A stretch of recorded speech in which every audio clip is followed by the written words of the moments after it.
Bonjour. La mise à jour 5.2 va arriver et franchement c'est pas foufou. Ça sera une version de temporisation globalement donc il va pas se passer grand chose. Par contre on va voir quels personnages sont les moins pires de cette version en vous exposant les avantages et les inconvénients de chacun. Tout d'abord nous avons Linné. Pour ses avantages, son attaque chargée est rapide à canaliser rendant les combats plus fluides et dynamiques. Du coup comme il est rapide dans ses mouvements, vous pouvez vous passer d'un bouclier si vous êtes doué. En plus il est naturellement résistant à l'interruption. Il possède une large possibilité de composition d'équipe basée sur les réactions de surcharge, de fonte et d'évaporation. Les réactions classiques du pyro quoi. Le drain de points de vie sur ces attaques chargées ne sont pas dérangeants en soi car vous pouvez avoir un montant de PV négatif en spammant l'attaque. Et c'est le seul personnage du jeu qui fait ça. En réalité c'est lui le 4ème exécuteur des Fatui. Étonnant non? Par contre, pour ses inconvénients, ses dommages personnels ne sont pas fous par rapport aux autres 5 étoiles, il faut savoir viser sinon vous ferez pas de dégâts. Sa portée d'attaque est ridicule pour un archer.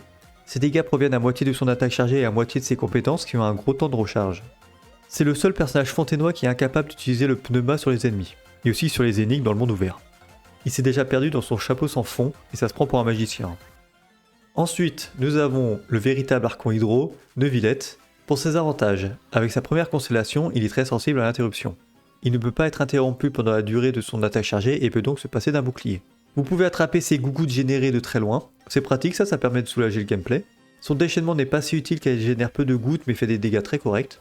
Il régénère plus de PV qu'il en consomme, si vous jouez bien vous pouvez vous passer d'un soigneur. Il peut respirer sous l'eau même en dehors de fontaine car c'est le dragon de l'eau. Pour ses inconvénients, il possède cependant des dommages personnels plutôt faibles et compliqués à mettre en place puisque les gougouttes qui composent la majorité de ses dégâts n'apparaissent pas assez fréquemment.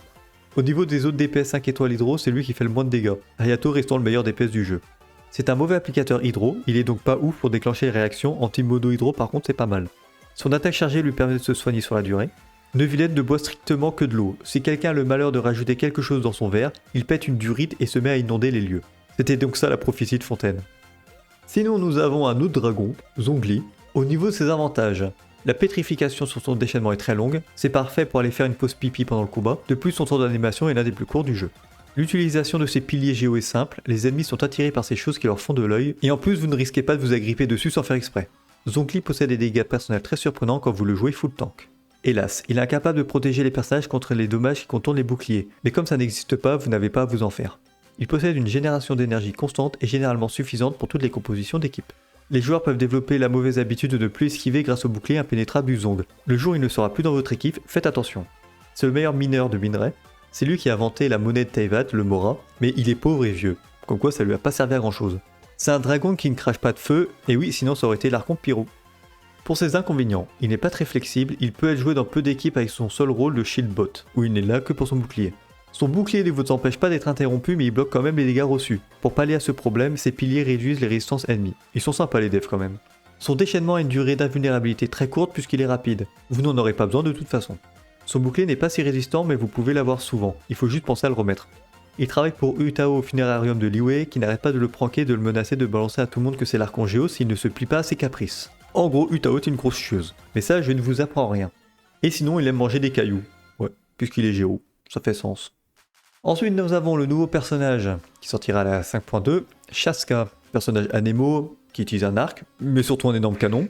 Visuellement je sais pas si elle est bien ou pas ouf, donc voilà. Tantôt je l'aime bien, tantôt moyen.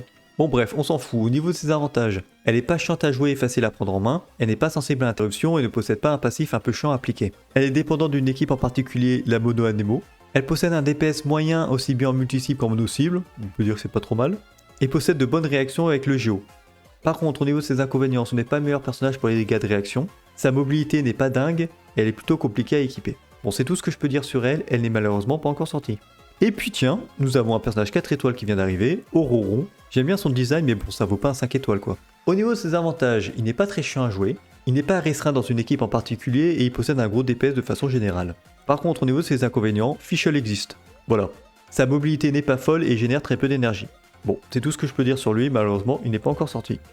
Voilà ce que nous avons pour les personnages de la 5.2. J'espère que cette vidéo ne vous sera pas utile et qu'elle aura aucune incidence sur votre choix futur. Allez, ciao!